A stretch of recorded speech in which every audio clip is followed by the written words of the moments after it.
mwana moto te po akosa ngai abongwani pe te po awangata nzambe ya le Nazarien, le Nazarien, le Nazarien. David Nazamba ayebana kitoko koma mukondima atako babakolaki mafuta na musakolima lelo yayo bolingo ebateli le Nazarien lipamboli oyo monana katempeni mama kantelobi kolapye mapapu masopi mafuta tokokisi ena elongo na nzambe oyo babenga na makomi Jésus yake naboma mtu pakala oh ni bazu wake na komela mbondo par exemple mais ngasi nanga yango yo.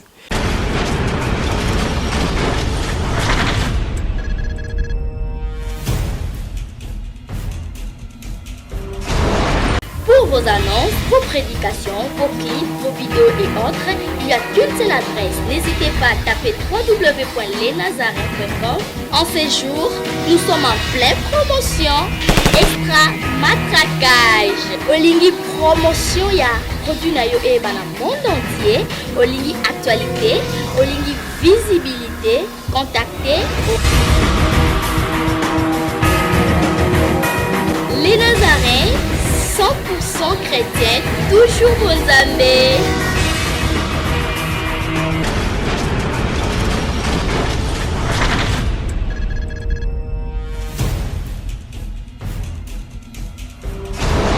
On dit bonjour, shalom, bonsoir, bien-aimés dans les Seigneurs.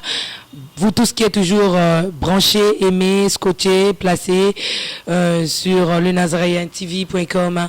C'est notre site, c'est un site pour tous les chrétiens qui sont dans les 5 continents du monde. C'est bel et bien la princesse de l'Éternel, l'humble servante de Dieu, la présidente du Parlement céleste des pitiés, quoi. Dans cette émission Table Sainte, une émission pour vous, pour nous. C'est dans cette émission que nous invitons des hommes de Dieu autour des sujets importants aussi capitales. Aujourd'hui, je reçois pour vous le prophète Hervé Yomo. Mais le temps pour moi de rentrer rapidement à la régie. On va souffler avec un élément et on va prier avec cet élément et on se retrouve tout juste après. Merci.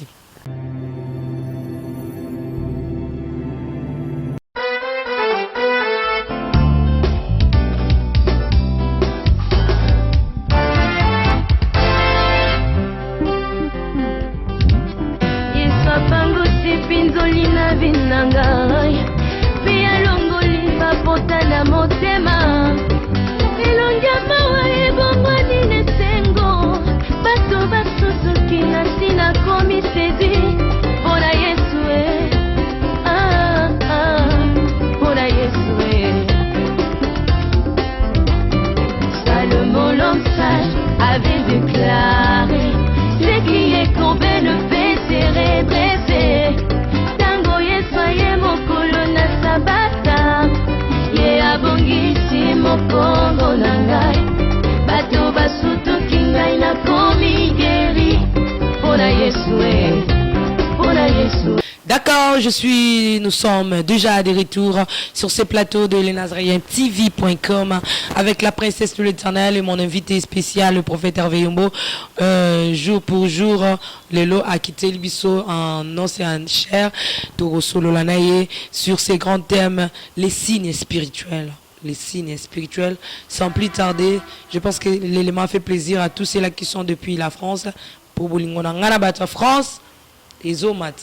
Izomata overdose ekokoma kaka mais na pesi bande kwa Suisse, Canada, Belgique, Espagne, Londres, Allemagne, Kinshasa, Benin, Beni, Cameroun, partout dans le monde entier. Je vous aime beaucoup et puis bonana déjà toujours déjà dans le mois de décembre fête et l'amour na on dit que au mois de 2017. Shalom pasteur, prophète. Shalom maman Tiffany. Bonne santé. Tout est grâce maman. Tout est grâce et les salutations aux enfants de Dieu. Oui, je vous aime tous dans le nom de Jésus. Nzamba pambola bino, yé aza maître et attend la circonstance accordée biso faveur. Na grâce tout le monde na moya lelo. Bonjour pour babo la nabiso na moyi, bonsoir pour babo la nabiso na na butu tout dépend ya robo subiso. J'aimerais que vous allez vraiment connecter Saint-Esprit à fond la bine intelligence et sagesse pour comprendre le message, qu'est-ce que Dieu veut vous dire par rapport à ces temps. Merci. Par rapport à ces temps, comment vous trouvez ces thèmes, les signes spirituels? Oui, Maman Tiffany, c'est un bon thème aux fongola biso, la réalité spirituelle est belle. Bible dit en réalité dans l'homme, c'est l'esprit, c'est le souffle du très haut. Donc l'homme n'est pas la chair, mais l'homme il est spirituel d'abord. Mais vous allez voir que nakati ertobi les signes spirituels, to englober makambu et belle. Parce que quand nous parlons de l'esprit, et nous voyons deux esprits au gouvernaka, l'esprit de Dieu et l'esprit du diable. Mais chaque esprit a des signes. Et c'est comme ça que même Christ a le dit, voici les signes qui accompagneront ceux qui auront crié à mon nom. Non, partez parce que vous avez crié à mon nom. Abi, voici les signes. Donc même Dieu lui-même, il fait allusion aux signes. Même quand vous partez peut-être vous allez remarquer qu'il y a des signes. Même la vie normale, au monde que tous les armées du monde peignent sont en armée. Même si soit côté d'un conflit, l'armée suisse existe. Mais vous remarquerez que chaque armée a un signe naïe. Ils ont différencié dans Moussoussou. Et même des bazanakate liboke à autant d'armées Moussoussou au monde, tu verras que l'armée d'Armazaka a un signe naïe. Tous en akate autant, mais nga signe nga yangoyo. Tous en akate oni, mon mona que soda canadien tike na signe na bango ya Canada.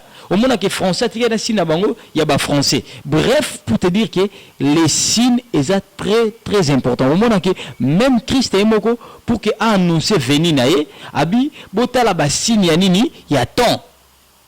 Zomona. Donc botala ba signe ya nini ya temps. Et même vous allez voir que même tant on peut ça exemple donc même Dieu lui-même le monde spirituel est un monde des alliés fait na signe les années support vous voyez donc parce que esprit est invisible mais c'est les signes servent à support donc c'est un peu ça maman. Voilà pourquoi il dit voici les signes qui accompagneront ceux qui auront crié à mon nom. Donc ils mettront le main en maladie, les malades seront guéris. Prophète Yombo, les Cambodgiens, les signes spirituels. Pesa biso na nos différences entre signes spirituels où ils y a banana nzambe, puis les signes spirituels ils y a ngambo y a ba voisin. Gloire à Dieu maman.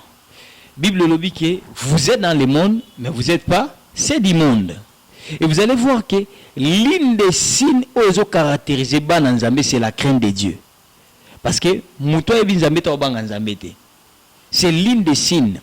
La crainte de Dieu est d'abord le moko. Non, on a comme la mondo par exemple. On met la mondo est innocent. Donc il a l'ultime conviction. Le Saint-Esprit vous convaincra. Et si il a la crainte de Dieu, le Dieu qui ne voit pas. Mais il a peur de ce Dieu-là qui est invisible, mais qui contrôle tout. C'est l'une des signes. Parce que même si on a conseillé Tiffany Likambo, Tiffany a des moutous. Peut-être ça les autres au finga tête au betanga tête au kangisanga tête. Peut-être à l'école en bongo, à l'école en macasse, il y a faire souffrir, tu as raison. Mais, à t'habiter, n'a pas ça l'angoté. Parce que nous avons bang nzambo à l'équignoso. Au moins, même ce qu'on bêti libakou na lolé monaï, il est rapide à s'excuser. Pas bon ça nzambe.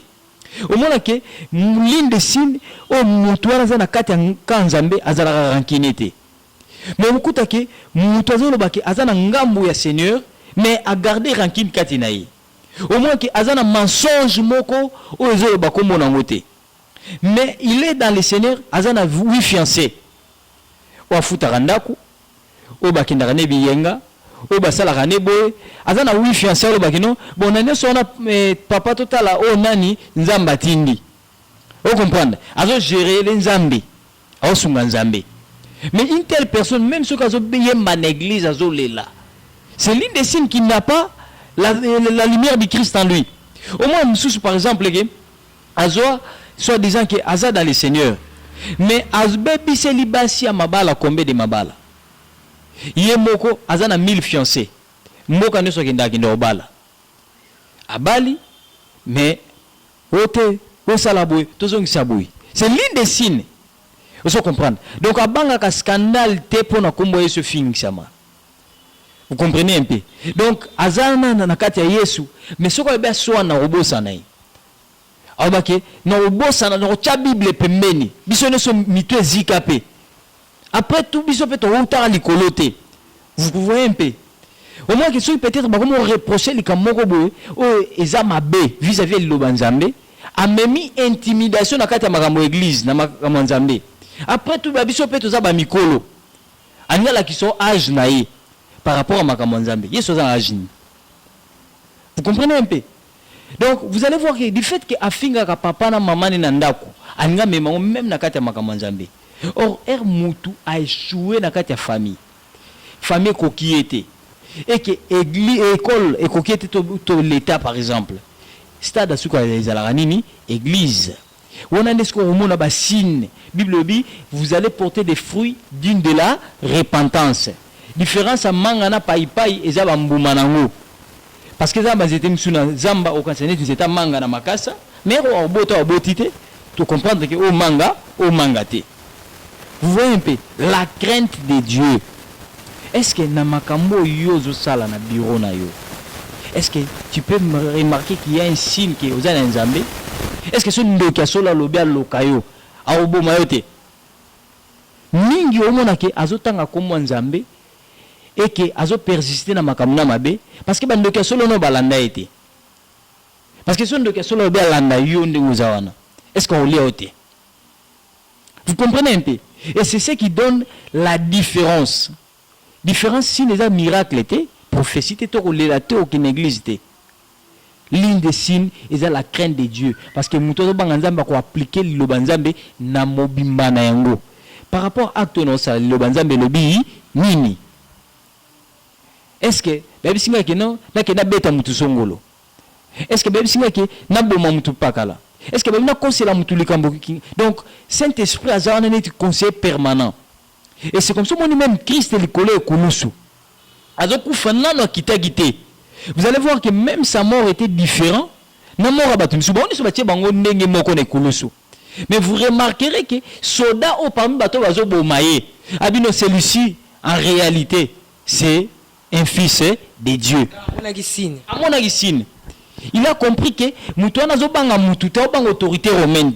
Mais jusqu'à la mort azo banga nde mutu akela likolonase. Vous allez voir que, donc, attester que réellement Moutou Aza Moutou Nzambe.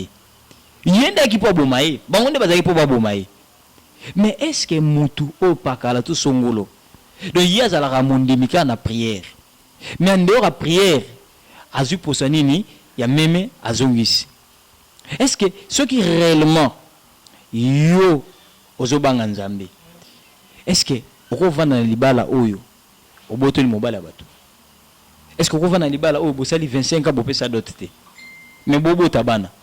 Mais bobo le lote molili. Si on a l'action nga muni ozali par rapport à makambo sala. Otuninga question par rapport ya signe nani ya batu bazana ngambo ya nini ya Nzambe.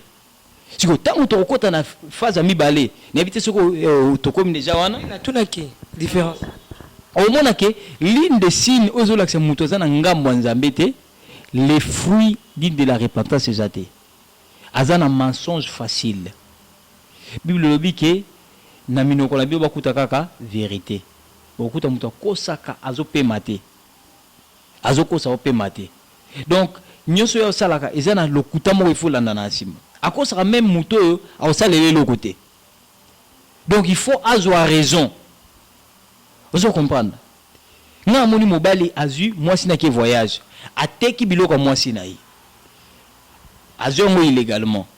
Ateki yango akosi ote ndeza boye nazali na banyongo moko banyongo lokuta. En même temps ake ayibi biloko moi sine a changer mikanda na komona yi. Mais mutongo pa za pasteur. Siko moni ke mutobongo est-ce que azana ngambo nini?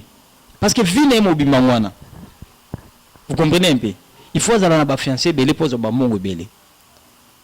Est-ce que il y a l'une des choses que mutu azana soit déjà ngambo Nzambe yé alongola ka bazemi. Siko mutu bongo a se retrouver que makambo za ko telema. Si ce que là azana ngambo nini. Et pour appuyer ce que j'ai dit, Dans un livre, il y a Juge chapitre 6, versets 1 à 6. Bible le Bible. Les Israélites firent ce qui est mal aux yeux de l'Éternel. Et l'Éternel les livra entre les mains des Madians pendant 7 ans. La main des Madians fut puissante contre Israël. C'est à cause des Madians que les Israélites se firent des tranchants dans les montagnes et des cavernes et des fortifications. Quand Israël avait sémé, Madian montait avec Amalek et les Bédouins de l'Orient, ils montaient contre lui. Ils campèrent en face de lui, détruisirent les productions du pays jusqu'à vers Gaza, et ne laissa en Israël ni vivre, ni brebis, ni bœuf, ni âne. Quand Israël montait avec leurs troupeaux et leurs tentes, ils arrivèrent comme une multitude de sauterelles, et ils étaient innombrables, et leurs chameaux, et ils venaient dans les pays pour les ravager. Amen. Donc vous comprenez que tant au mutu azana katia bilembo ozola kaza libanda ya clôture ya nzambe, si neza clôture, si neza protection, si neza faveur. Donc soza libanda basine o ya faveur ya nzambe, libanda basine o ya crainte ya nzambe, libanda basine o tobi que le Saint-Esprit vous convaincra. Donc tout ce que tu fais, le Saint-Esprit azoloba na kati na yo. Yeba parce que vous exposez na biloko. Ndo mona ke mwana nzambe balie na ndoki. Ndo mona ke malade e kote bomi mutu. Ndo mona ke bazu batiki mutu na défaut na maladi. Batiki basine na ba to bilembo. Ndo mona ke mutu wana bazu basali eku ba madian. Le ba madian to mona ba ote peut-être na Kinshasa to na Kinshasa. Mais ba ko tindelo ba madianite. Yo ndo mwaka mutu moya défaut mongo esikoka akimi. Pourquoi? Parce que en toi même mongo wana ozana sinte ozola sa protection. Ozoka ngonenge nini? Non mona ke mutu ta sala ikop mobo likelemba bakimi pa mama likelemba. Mais pour ni bakniso balé likelemba balé ba oteka yonde ba yolia. Pourquoi? Parce que azana sing azali banda bilembo nzambe. Merci prophète Hervé Mo to baneka koyoka yo nakati ba signe ntango mutu azana ba na ba signe spirituel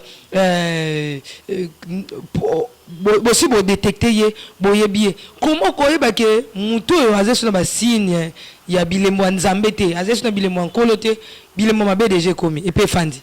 Le Saint-Esprit parle et lo aliboso. Le Saint-Esprit parle dans nina expliquer lo komoko. Ce n'est pas que ce mutu osala makamunyo so kende liboso ndi azana nzambe. Pardon? Ce n'est pas que ce mutu osala makamunyo so kende liboso ndi azana nzambe. Ce n'est pas non plus que ce mutu vivre ba problème c'est qu'azana nzambe te. Mais mutu na mutu. Bible dit que le Saint-Esprit vous convaincra ce qui concerne les péchés, à ce qui concerne la parole. Donc yé moko nanu katina ye. Azala makambo mo mutu so ko sabat mais mo bi ke loko zaboy. Mais même yo pe Saint-Esprit a convaincre yo. Saint-Esprit a convaincre yo. Vous comprendre? Il y a de ces gens oh donc yé vi na ye on remarqué que ba instabilité spirituelle par exemple. Au moins il est difficile à dire que assembler place mon corps 6 mois. Vous comprenez un peu? Même si on est dans l'église, aza des hommes de Dieu en homme de Dieu. Ne mo ba suti ba ko kwena maboka batu mabe ba ko motongola bango. Oyebi ba témoignage wana. Tu comprends déjà que aza na sina ki bonzambe te. Azo prétendre à ligne nzambe ma ligne nzambe te. Il a des signes donc exemple il faut une délivrance. Au moins mutumsu par exemple que yé akendara des fiancés en fiancé 18 fiancés. Donc vous comprenez que c'est un signe que instabilité mon revenu sur le plan conjugal. Donc tu n'as pas besoin de prier seulement pour que ozolo kwana. Donc tu comprends qu'il y a un signe, il faut qu'on la signe. Parce que ceux qui par exemple nous toitier ba empreinte na yao. O mato ki tezaka gaye. Par exemple au kutake comment est-ce que mutso va foutre dans les 30 nder banane babelaga. Bon nyoso so mbongo sili ne malade sili. Vous comprenez un peu? Parce que yo moko air de pokota parce qu'il y a même des maisons ils ont ba signe hanté, ba signe diabolique. Er mutu akoti kana ndako wana nde na ibi mutu mo akoti na ndako divorce salami. Bala bande obela. Bala ngosé mwana moko. Vous comprenez un peu? Il y a des signes pareils. Donc tu as un signe mabe soka koti na ndako ezana signe ya bien a koti ba signe na mabe. Bible le Bible, oui, que en aucun jour les ténèbres aura de l'avantage sur la lumière. Tout dépend, il y a mouton en face na yo. Si tu as la lumière de Christ, la lumière est plus forte que les ténèbres. Celui qui est en nous est plus fort et plus grand que celui qui est dans le monde. Mais yo siko eroza inde tolobi ke mouton azali sans racine. Eroke yo koti par exemple nanda kumoko. On vivre ba effet négatif aux alliés parce que ça na sino bache. Yo mona nonte même na Kinshasa. Et ça na ba quartier misuso ba bamba kombo quartier ba ngosaka bana basi. Non mona te dans ba quartier misuso ezake donc ba mbali nyeso bazaka ba voyou. Ba bambelembo. Oyambi mutu on a besoin de tout ça là que ba mbali basi sa classe te na koana. Vous comprenez un peu? Donc c'est un sino bacha. Donc batiki bo basala makamnyoso. Ezani ba madia bache sin. Bazela ka ki so Israël aloni bango tango obuka bonde ba obuka babike bakoye beleni ti basoterel. Orobi ki mabanki musala mo baliar makasa ta mabanki so baleki na bilanga. Donc vous comprenez directement que par là il voulait dire que bazo toucher ba œuvre ya misala maboko na bango. Donc voilà, vous allez voir que ceux qui bazo toucher facilement misala maboko na yo demande toi. Si ni ba tiena misala maboko na yo. Comment est-ce que vous pouvez toucher facilement kaka? Vous comprenez un peu? Donc ça ba signe. Parce que la Bible dit que Christ en nous, c'est l'espérance de la gloire. C'est l'espérance de la gloire. Est-ce que partant dans le monde, nous avons eu $1 million, tu as après 3 mois. Vous comprenez que, donc, à quoi sommes-nous un problème? Peut-être à qui nous avons un problème. Donc, vous allez voir que si nous avons un stade, il y a départ, il y a case à départ. Au moins que non, des abos parfois, Missi Moutou, na quartier na balate ya bali akei. Mais mon après les années, mon bali mona bato koti na souffrance ti en fait de compte, ba panzani moi ça zongi pa na bango. Mon bali ko mo vanda pa bato. Tobi ba kawana mingi. Vous comprenez que balaki abundaki abali mais alongwaki na sabo konzi wana te. Vous comprenez un peu? Parce que le monde spirituel, les hommes monde réel n'est toujours vivre boy. Les amendes réels, les années par exemple, babi mission à prison, babi qui non, ça la prison avec sursis par exemple. Le fils, aux arts prisonnier, mais avec sursis. Donc c'est que moindre pépé qu'aux zongi. Ce qu'on va vivre avec sursis. Donc ce qu'on va vivre à CPL 2 mois, 6 mois à Olela. C'est que bon, tout ça en 2016, tout compte dans le mois de décembre. C'est que CPL combien de temps? Année autre comme la fin de l'année, ça va déclaration. Année beaucoup mon aboye, nzamba ko sala boye. Amen. Mais c'est quoi à mon nom te pona nini? Donc le 31 décembre va veiller aux ala. Le 24 va prier aux ala. Parce qu'au monde que les mêmes personnes va y dans le même sujet. Pourquoi? Parce qu'ils ont un signe.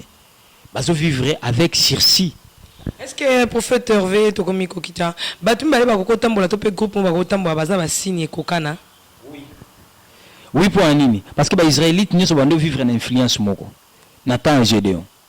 Moment na ke Nzambe a dû ba réconcilier bango to ba se réconcilier na Nzambe. Ba comment va vivre ba signe ya victoire bilembo ki bon Nzambe. Parce que quand Nzambe za rappel transmissible. Via paganisme pe zalaka transmissible. Yo koma komela masango zo langwa depuis ko motambola na songolo. Si ko monte ke basina ne s'accommoder ekokani. Yo bande ko finga batute. Pourquoi mo finga ba depuis ko mo vanda na ye? Vous comprenez ne bablo wana ezali. Ya bande otonga batute. Makoma otonga ba depuis ko ma camarade ne songolo ayaka wana. Aoya bo tongo tipo ko bande betika masolo wa kombo batu. Vous comprenez? Yo ya ki l'église au bande ko yo sambeli o moni nzambo okei. Mais depuis ça li maman songolo papa pakala bosai ba ki camaraderie na cette église. Est-ce que vous avez su un témoignage au pesa? Est-ce qu'on remarquait que c'est comme si la main de Dieu est devenue courte? Pourquoi? Parce que ba kutani adajo le ba qui s'assemble, se ressemble. Ba signo so ba yeba mbali po batambola ba ningo ba yeba mbali boso na bon. Merci beaucoup, c'était là le prophète Hervé Yomo. Prophète, on les a juste introduction et la première partie parce que vous continuez les signes sataniques et les signes divins. Merci, prophète Lilobano, pour l'introduction. Oui, Lilobeza que les enseignements sont vastes. Et ce qu'on comprend bien, j'aimerais que ozo attend ou comprendre parce que eza vie à bateau aussi mina maboko. La parole de Dieu nous l'annonce pour que va comprendre, va se retrouver parce que le banza besote abisonio sopé. Parce que c'est Dieu qui parle. J'aimerais que vous l'émission avec beaucoup d'attention, vous l'endez les Nazariens, que la grâce de Dieu vous soit accordée. Nous avons besoin que au traverser année au nabassin ou en athée, mais que ça n'a traversé nango. Au ça la prison avec surcité.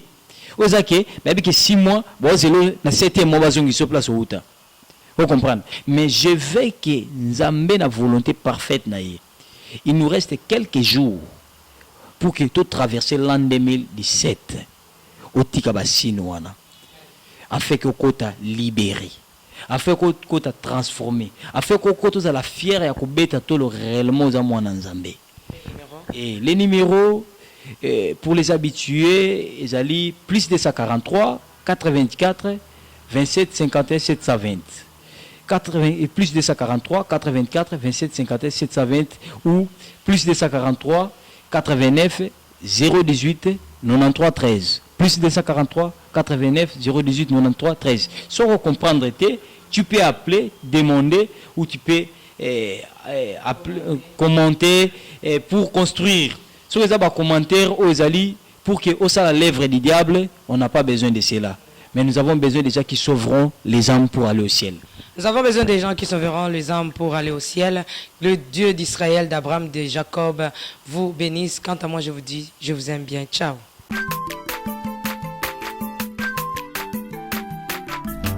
Azamwana motote boa kosangai abongwani pete boa wangana Nzambe ya le Nazarien